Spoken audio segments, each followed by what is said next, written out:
Welcome to the show, ladies and gentlemen. It's your boy JB, and you are tuned in to Sports Talking with JB. On this podcast Tuesday night, y'all looking at me right now. See, I got on my Lakers gear. It's that time of the year once again. Once again, it's that time of the year. It's basketball season. But as you always know, we talk BAMA on the channel to start off. We're going to talk about everything. What's up to the chat? All my people in the chat, what it do, y'all? Check in with your boy. Shouts out Monica Petway, as always. My dog, MJ, what's up with your boy? Checking in from Twitter right now, on Twitter X. If y'all on Twitter X watching right now, man, share this to your folks. And as I always ask everybody on the YouTube channel, hit the like button, subscribe to the channel if you haven't already, and share this to your people. When you come in the door, leave your shoes at the door, get comfortable, and relax, because it's going to be a good night. So it's going down, y'all, tonight. Shouts out to Coach Shaq in the chat.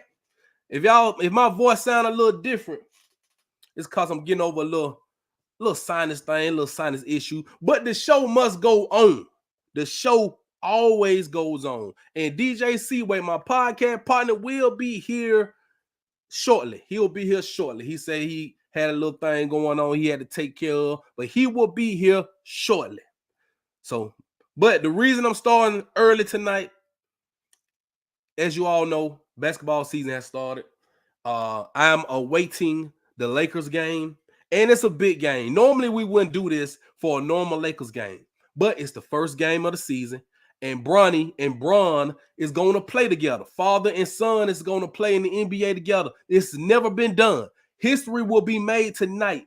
So after the show, make sure you tune in to TNT. I got the TV on right now, watching the Boston Celtics beat the brakes off the New York Knicks. Lord have mercy. But anyway, the Lakers playing Minnesota Timberwolves tonight about 9:15. So that's why I had to come on early with the show this week.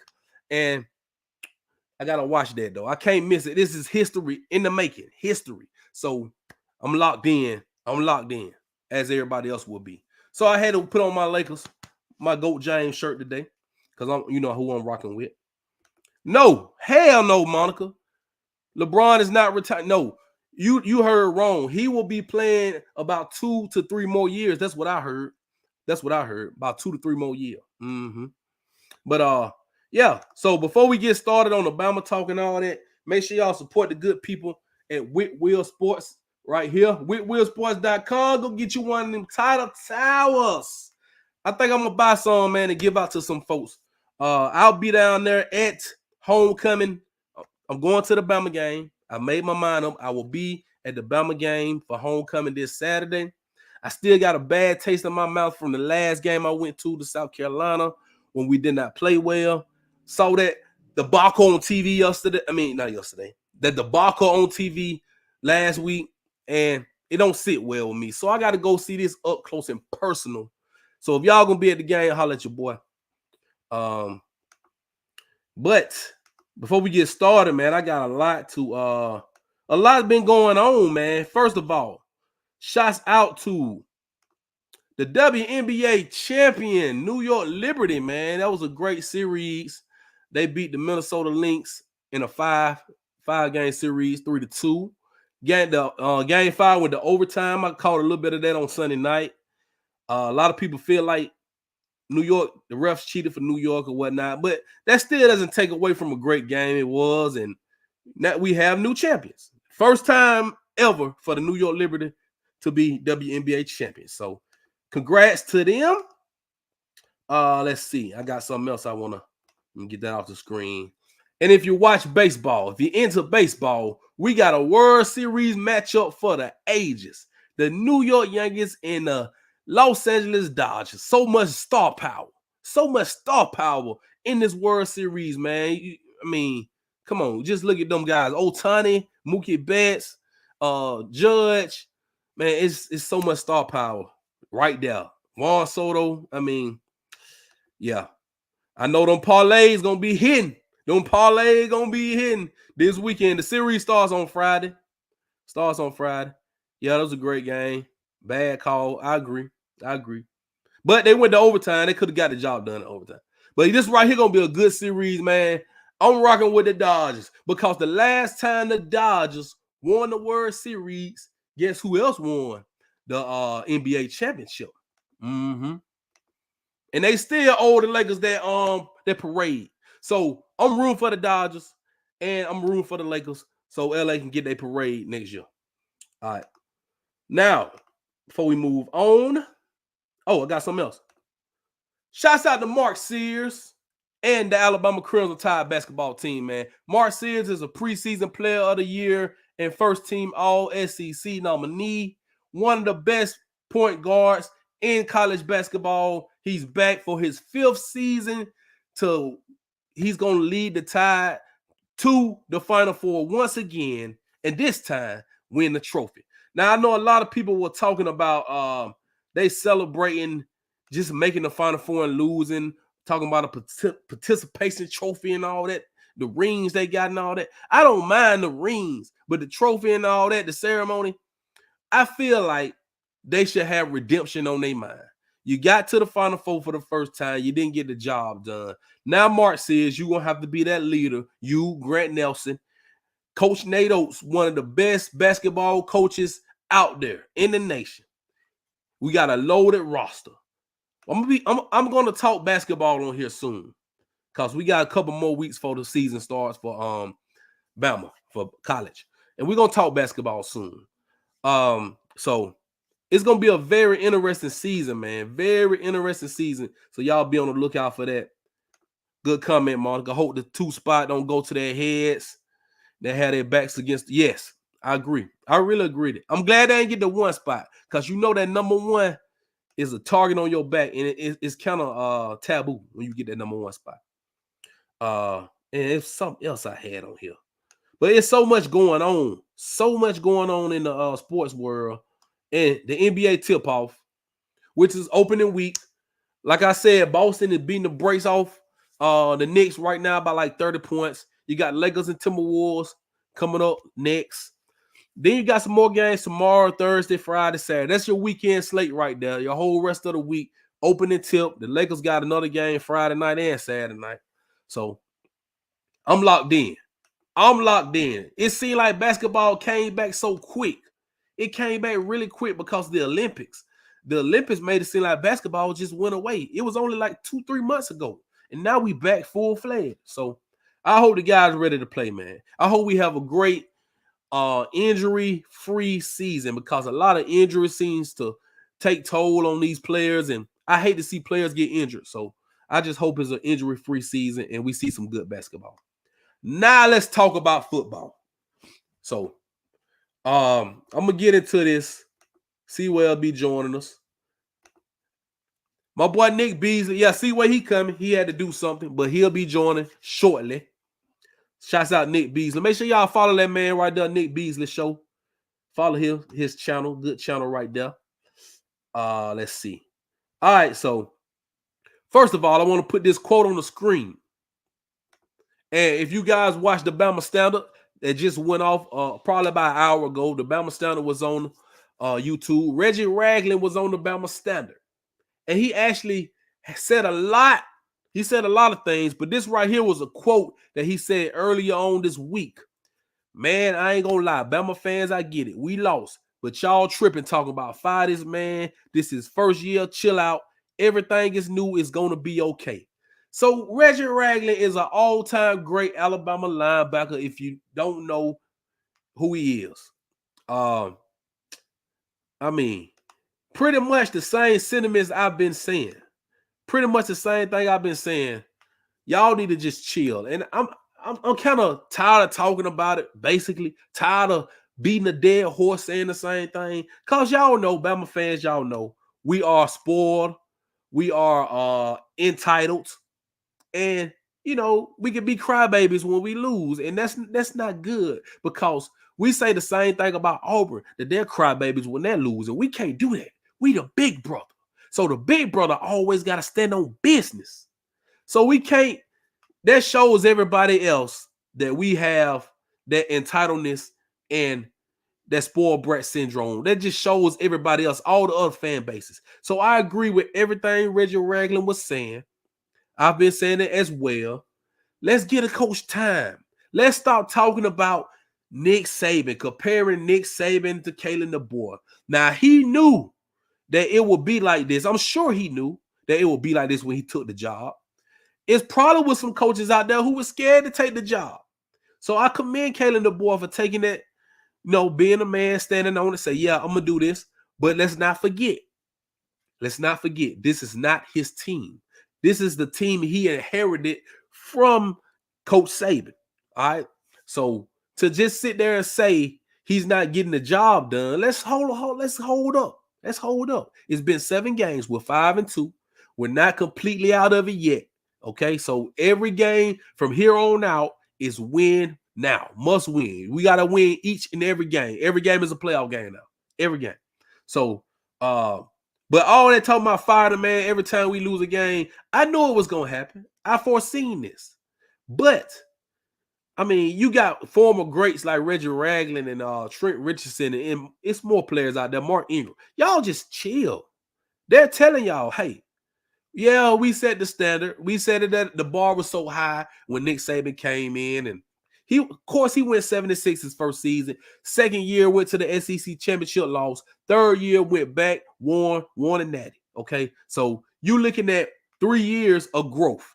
Now the first year, and we can keep saying, okay, it's a good team.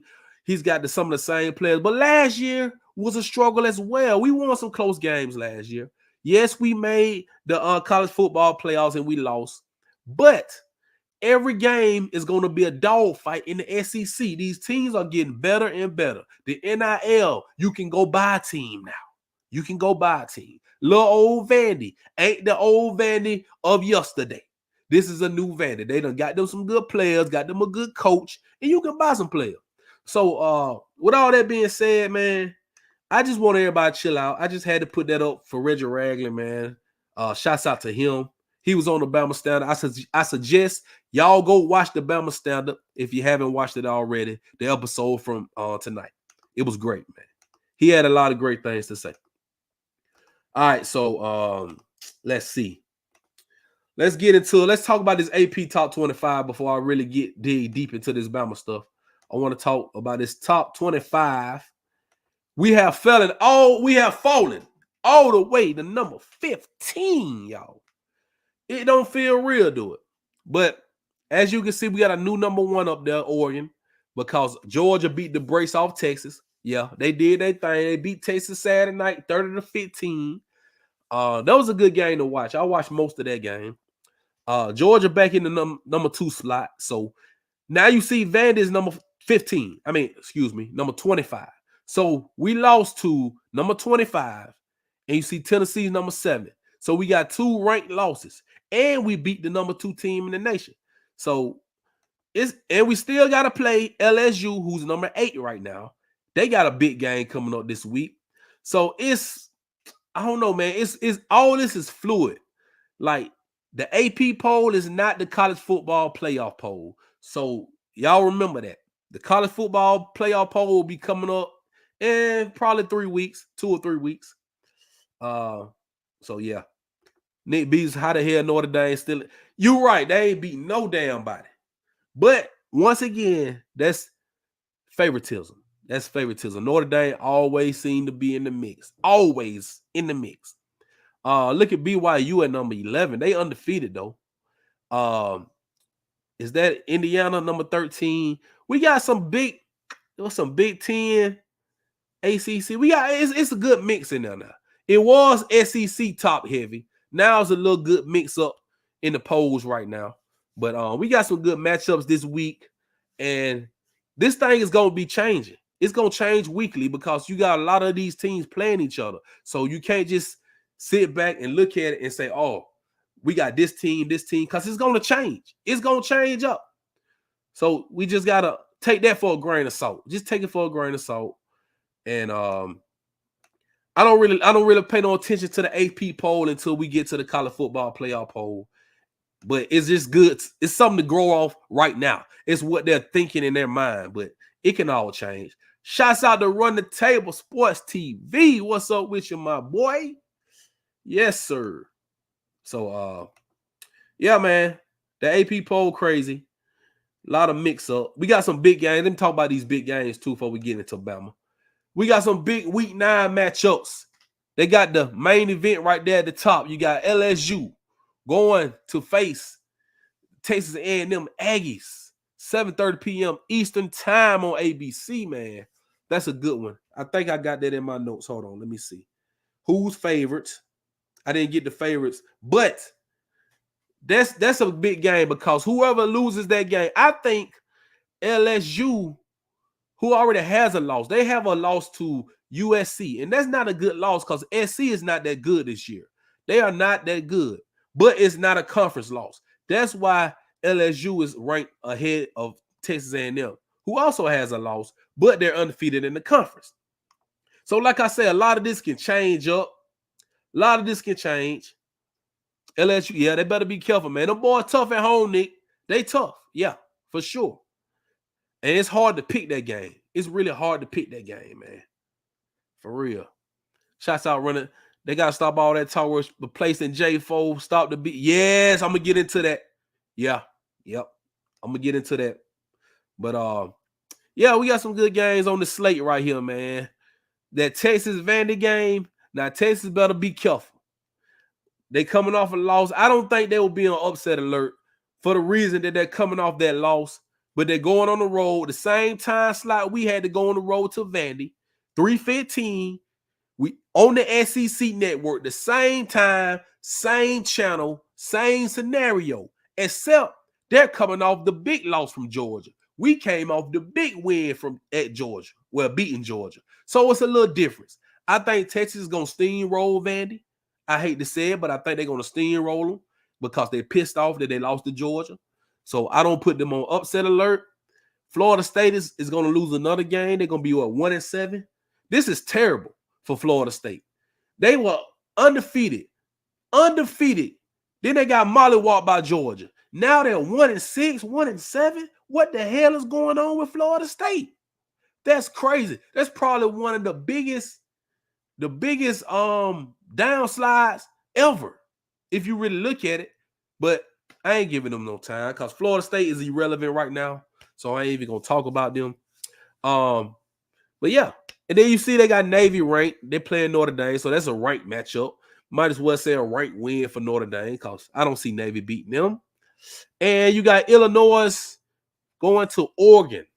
I don't know. I think Oregon at number one. I think Oregon is a good team. They have a great offense. The defense is not bad. So I think that's the right spot for Oregon right now. I don't know, bro. I don't know why Norvell has a job. I have no idea, bro. I do know. I know why he has a job. Because he got that raise. Because, when Saban retired, a lot of coaches benefited.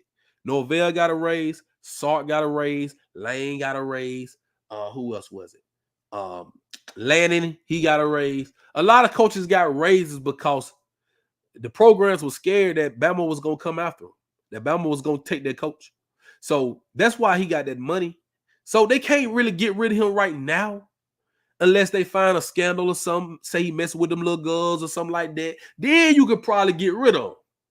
But until then, they stuck. They stuck with him. Yeah, that seat hot as hell right now. I don't know. Shouts out Tanya. I don't know, man. But yeah. Yeah, I know that boy mad. Rodell, he should have stayed, man. Rodell would have been a good leader. Now, that's a good point. Rodell Williams would have been a great leader to have in that Bama backfield locker room right now. Yes, he would have, man.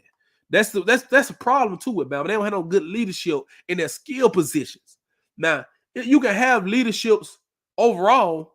You might have like Milroe, Malachi, Booker, Lawson, captains. But if you want to have leadership in your position group, that's a problem. So yeah. But yeah, man, it's some good games coming up this week. Now let's talk about this Jalen Milroe thing. I want to talk about this Jalen Milroe thing right now. Before I do that, let's put up the box score. I'm gonna put up the whole box score right now. I don't know if y'all can read that really good. That's the whole box score from the Tennessee game. It wasn't good. Wasn't good at all. I'm gonna read it off of my point because I can't look at that and see it. Y'all probably can see it better than me on the screen. But Milroe was 25 for 45, 239 yards, 1 touchdown, 2 interceptions. Not that good. We ran the ball 34 times for 75 yards. That's only 2 yards a carry. That's awful. Ryan Williams had 18 targets. Jeremy Bernard had 5 targets, 5 catches. Just reading off some of the things that caught my eye, 15 penalties, of course. Let's see. 3 for 14 on third down. That's not good either. So, yeah, it's pretty bad. It was pretty bad. And, we just got to move on. We got to move on from it. So many opportunities were given. We had 3 turnovers that we took the ball away 3 times in the first half. They missed 2 field goals. So that's 5 extra possessions that we had that we could have done something. But at the end of the day, we only had 7 points in the first half. End of the game, we had 17. So that's a recipe for disaster. When your defense plays good enough to win and your offense cannot score any points. That's exactly what happened. So it's got to be fixed. It's got to be fixed. Now I want to put up this Jalen Milroe stat right here.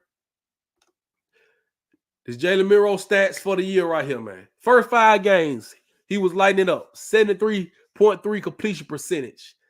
1,274 passing yards. 283 yards rushing. 20 total touchdowns. Only 2 picks. Last 2 games, completion percentage dips down to 62.6. Only 448 yards passing. Only 47 yards rushing. 4 touchdowns and 4 interceptions. Also, that's not good. Pretty mediocre numbers the last 2 games. All right, so I just want to put that up there. And I'm saying all that to say this. Jalen Milroe is struggling. Yes, he's struggling. But he is still our QB1. Everybody talking about benching Jalen and putting Ty in and maybe even Dylan Lonergan. Austin Mack. Nah, that ain't the answer. We too deep into the season. Now, it's rumors going that says Jalen Milroe is hurt or whatever the case may be. It's a difference from being hurt and injured. Now, you can be hurt and still play football. Everybody's hurt at this point. You done played 7 games. You banged up. You hitting the ice tubs. You getting the wraps. You getting all the massages, all the extra stuff you have to take care of your body. That happens. It's a grueling season. You playing each and every week. You playing tough teams. And it's a physical game. So everybody's hurt at this point. But injured is different. You cannot play injured. You cannot play injured. Now, Keon Saul played apparently with a broken foot. And he won't be playing no more for the foreseeable future. I think he'll be out for a few weeks, maybe more. I don't know. So, yeah. QB from Missouri played through an injury. He was nursing, went down. Got checked on, came back. Yes, he did. He went to the hospital. Came back and put foots in Auburn. That's tough. That's tough. But to say Jalen Milroe was injured, I don't know. I feel like if he was injured, he probably wouldn't be playing. Ty Simpson may be out there. He looked like, and everybody was saying he's capable. He's capable of playing. Now, he's taking a lot of hits. A lot of shots to the thighs. A lot of shots to the leg, to the ribs. He's tough, though. He's tough. Now, if he's playing injured, that's bad. That's bad on the coaching staff. That's bad on the medical staff. That's bad all the way around.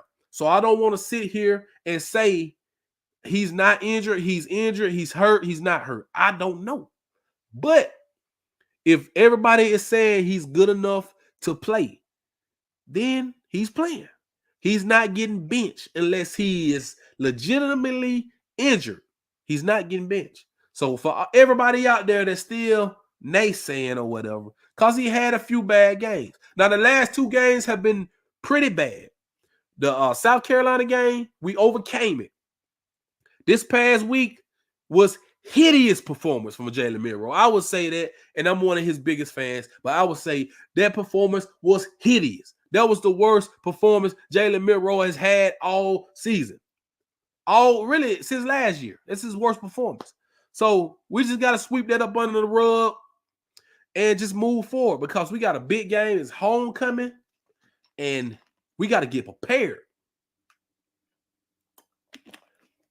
Let's see. Well, confidence may be a factor. I don't know though. I really don't know. And it was some things said. Shouts out Stephen M. Smith. Shouts out to everybody on the BAMA Standard, and I'm a part of the BAMA Standard.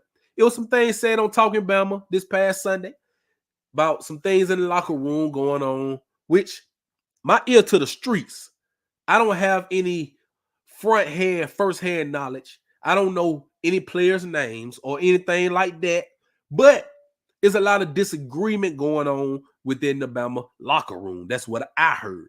But I'm not in a place to say or call out any names or whatnot. So for all that, man, I'm gonna say this. If y'all don't like each other, if y'all don't agree on certain things going on, agree to this one thing. Win. Go out there and win. Just win by any means necessary. Like the late, great Al Davis said, who was the owner of the Raiders, he said this years ago. Just win, baby. That's all that matters. Don't care how you do it. Just get the job done. Because at the end of the day, it don't matter how ugly the win was. It don't matter how much it takes. Just get the dub. Because once you look on those standings, you see a W and an L column. You want to be in the W column. That's all that matters. So for everybody saying, "Oh, he's not playing that good," and this and that, the stats don't look good, and man, forget all that, man. Forget all that. You're right. Just win, baby. That's all you got to win. That's the key. That's the key to the thing. And you're right, Tanya. 3 coordinators, 3 years. It does. It does take a toll on exactly. When you win it, everybody happy. Everybody happy. But yeah. So you're right about the coordinators. It does take a toll. It takes a toll. And it's kind of hard. And then you have to go out there and learn all these different systems. And who's to say Jalen might not like the system? Who's to say? You know what I'm saying? Who's to say it might be a better system out there for him? Who's to say it may be a better coach for him? But right now, we are into the now. Not the yesterday, not tomorrow. We talking about right now in the present. We have to work with what we are given. We have to focus on the next game, in the next game, in the next game. We can't worry about next year. We can't worry about last year. We got to focus on right now. And that's the problem. Too many people worried about GOAT Saban, what Saban would have done. Saban is gone. He already told y'all, he said, I'm a fan. I want the team to do well. That's what Nick Saban said. So let the man chill. Let him do what he do. Let him sit back, be on College Game Day and do his job. Kaden the boy was brought in to do a job. And his job is to win ball games. However he gets the job done. Maybe his coordinators are not the right fit. Maybe we need new coordinators, but we can't do it right now. We're in the middle of a season. We still have to win. We still have to try to get in the 12-team playoff because everything's in front of us. Everything's in front of us. And I'm going to show y'all that everything's right in front of us. For everybody who has given up on the Alabama Crimson Tide, I'm not ready. I'm not ready to give up on the Crimson Tide just yet. So I will say this, though. I done gave up on hopes of the SEC championship. I done gave up on that because it's probably impossible to make the SEC championship right now because you looking at A&M, LSU. Of course, they playing. Somebody going to have a loss. But then you got Georgia. All right. But Tennessee going to have to lose 2 times. Vandy going to have to lose 2 times for Bama to jump them because you see that tiebreaker is head-to-head. You see what I'm saying? So let's not forget. That's why Vandy's ahead of us right now. That's why, so it don't matter. It don't matter. So I'm not even worried about the SEC championship. I'm worried about getting in that 10, 11, 12 spot. That's what I'm worried about. And I think we can do it if we run the table because these teams are going to beat each other up. Tennessee and Georgia still got to play each other. So it's a lot of games going on for these teams that's still ranked in the SEC who are right there above Bama. So, yeah, that's what we're looking at, man. We just have to keep playing. We got to keep playing and don't worry about nothing else. Worry about your damn self. That's what we got to do. Shouts out Crimson Watch, baby. Take my slip of water. All right. 3 OCs in 3 years, but he's still playing like he's been playing for 3 years. Yeah, you know what?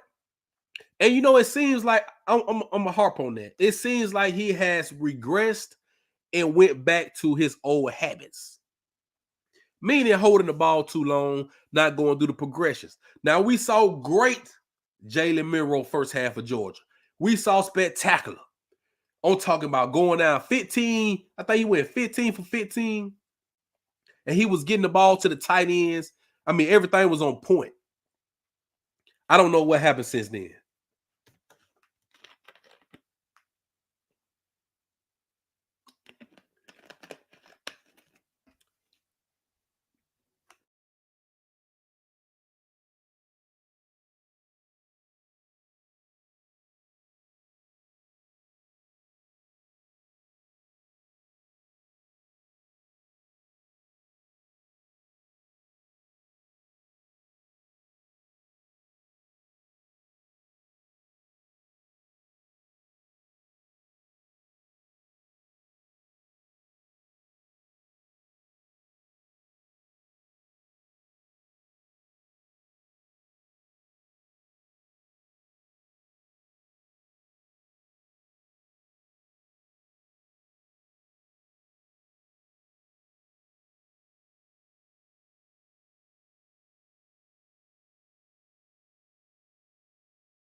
All right, can y'all hear me? I got some technical issues. Hold on.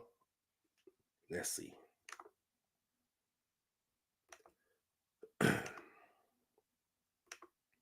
Trying to get back right. Had some technical issues. There we go.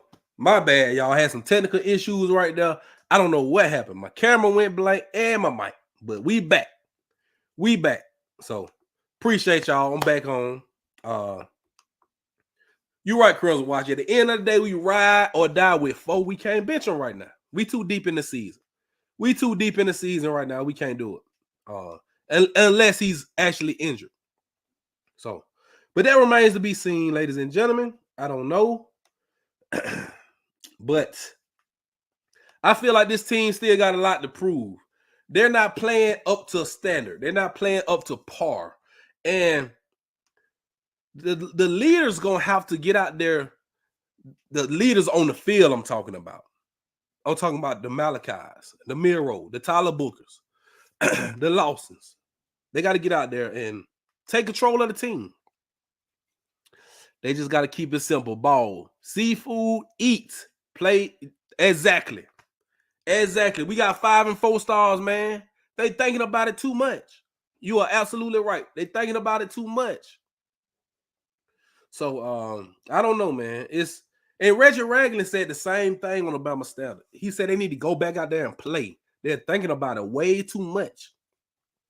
And I believe, I don't know, it may be the scheme. They may need to go back to a 4-3 or something, a base defense.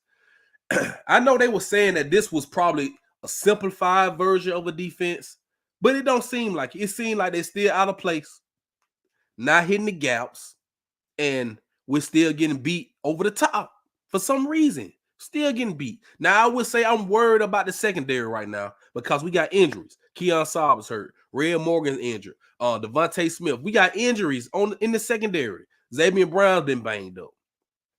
But I don't know, man. I didn't like what I saw from King Mack. I know everybody was saying Grayson Hubbard was doing his thing, had a bunch of tackles. I don't know, man. I'm not sold on the backup players yet. I'm not sold on them. But they're going to have to go out there and show something this week. They're going to have to. Jaden Mbakwe, he's great, man. He's great. Of course, he got beat on that one big play last week, but he'll overcome that. because he's young and he'll learn, he'll get it together.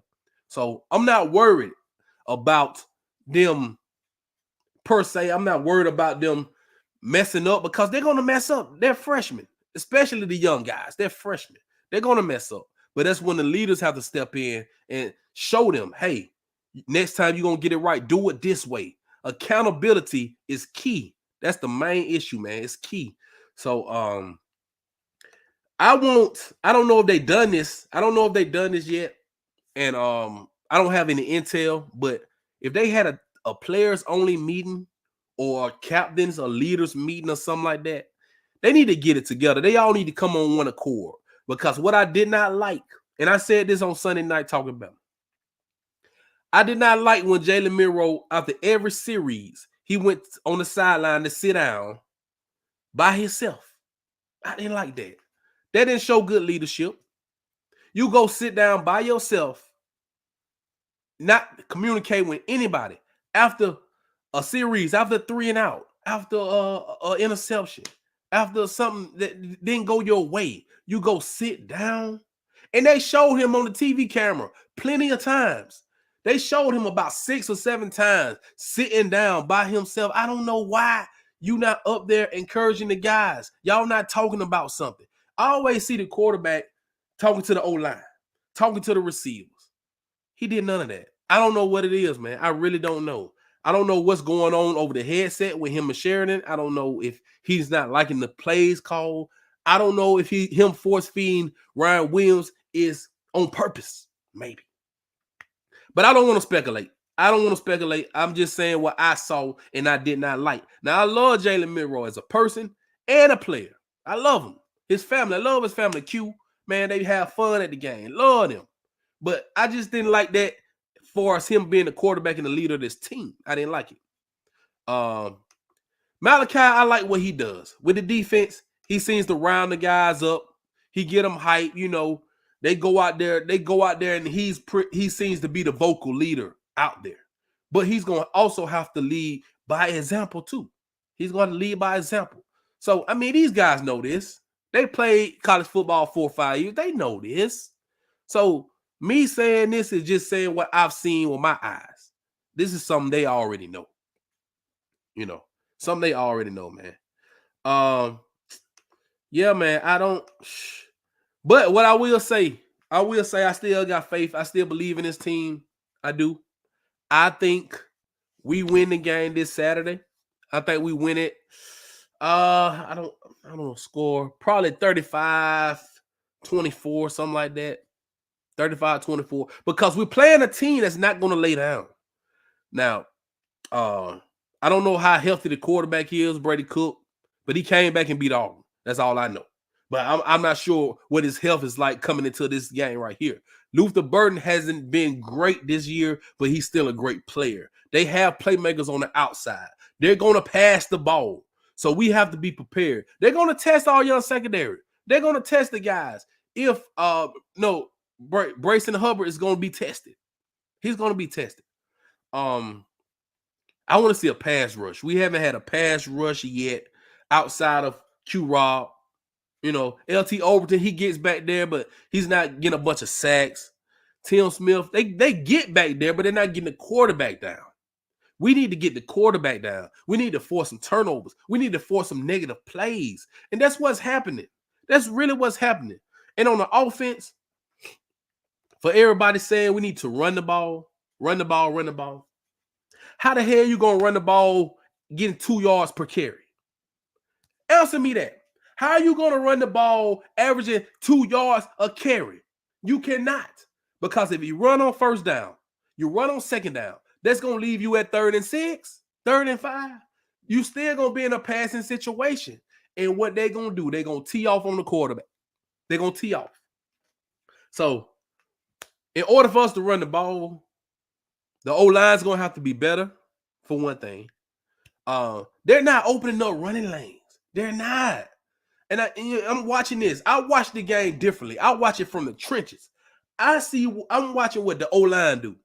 I'm watching the formation, the motions. Are they shifting tight ends over this way? Who's who? I'm watching all of that. I don't just watch for the big play. I watch from the trenches on out. And those guys are not opening up running lanes. The best running lane they opened up last week was on the goal line for Justice Hayes to walk in the end zone. Other than that, they weren't opening up a damn thing. Nothing. Now the passing protection has been better. It's not great, but it's decent. It's decent. Milroe has had time. He's had time. He's just been holding the ball a bit too much, and he's been staring down receivers. So he's gonna have to go back to whatever they were doing pre-Georgia game. They had to go back to that. Dinking and dunking. Be like Dak Prescott. Be like prime Dak.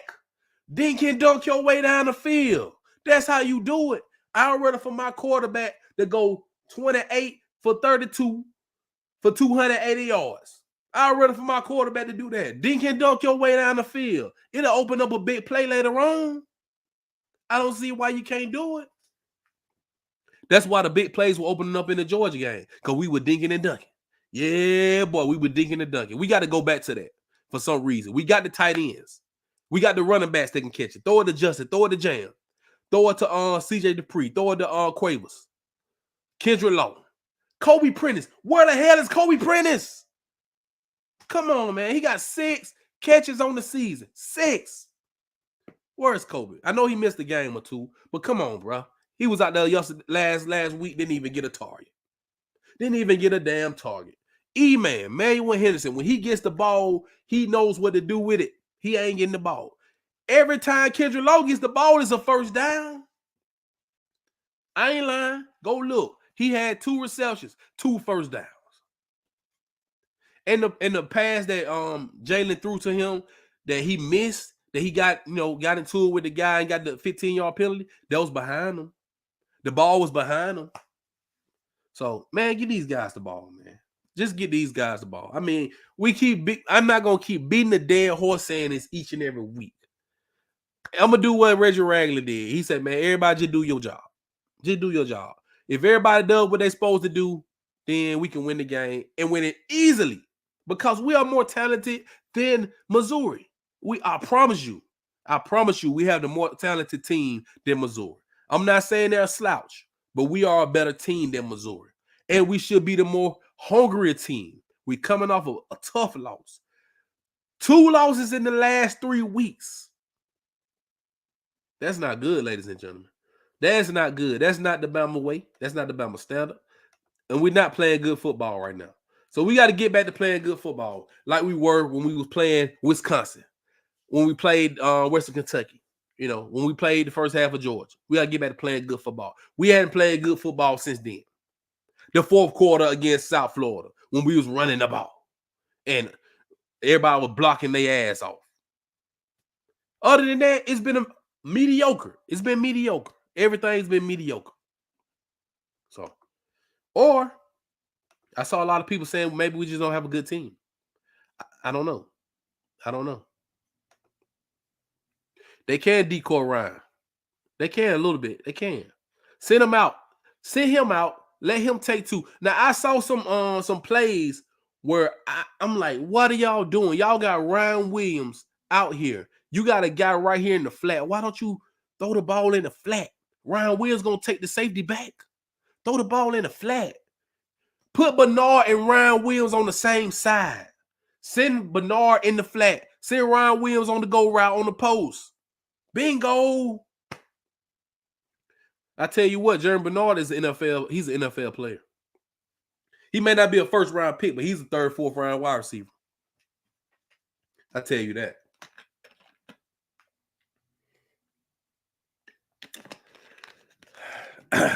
Yeah, man. So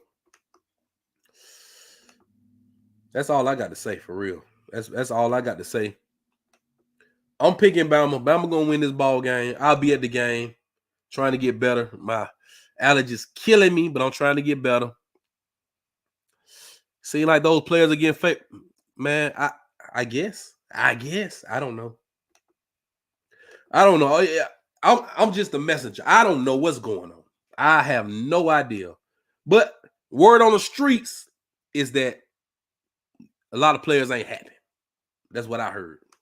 That's all I know. But they got to get it together, man. They got to get it together. They really do. So I had one more thing to show y'all before I move on. DJ Seaway was tied up tonight, y'all. So he couldn't join. Let me see. But I had this for DJ Seaway. I had this right here for DJ Seaway. He lucky he couldn't join because the Cowboys lost the bye week 34-10. They lost the bye week 34-10. And that's pitiful. That's pitiful. I ain't never heard nobody lose the bye week except Auburn. Auburn lose the bye week every time. But the Cowboys, that's for DJ Seaway right there. Them boys lost the damn bye week. I can't believe it. But yeah, I just had to put that out there. Just for the fun of it. Just for the fun of it. So y'all, man, it's about time for history. It's about time for history to be made. Yes, it is. If y'all not watching TNT right now, I suggest you join. Turn on TNT. It's about to be LeBron and Bronny playing together. Bronny's gonna get in the game. I don't know when, at what point, but he's gonna get in the game at some point and play with his daddy. Ken Griffey Jr. and Sr. is there watching the game in person. They want to see this. This is history in the making. It's never been done in the NBA before. You got father and son playing together. Never been done. And Bron said he gonna play 2-3 more years. At 40 years old, year 22. Year 22. Late show year. Bronny gonna get about a second. Yeah, he gonna get in early. Early. Might as well go get it out the way. Go ahead and get it out the way. Get the people what they want. Man. So I'm about ready to go watch it, man. I'm hyped. I'm ready to go watch it. I appreciate y'all for joining, man. Like I said, make sure you hit the like button. If you watch it on Twitter, share it to your people. You're watching this on YouTube, subscribe to the YouTube channel if you haven't already. I appreciate all the love and support. Tips and donations are greatly appreciated. StreamYard done went up. They charging down $50 a month now. StreamYard. Y'all breaking folks off, man. $50 a month for the basic. They done went up on the basic, y'all. So y'all watch it. They out there getting their cake. They getting their money, boy. They is getting their money. But yeah. So it's good to see everybody in the chat, man. Next week, DJ Seaway will be back. We'll have another great show. I'll be at the game Saturday. Holla at your boy. I will have my title towel. The game is at 2:30 Central Time. You can watch it on ABC if you can't go. And just holla at your boy, man, when y'all see me. I'm getting up out of here, y'all. It's your boy JB. Y'all have a good night. Late show all day long. Goat James, you know what it is. And I'll see y'all next week, man. Until then, don't give a piss about nothing but the time. See y'all next week.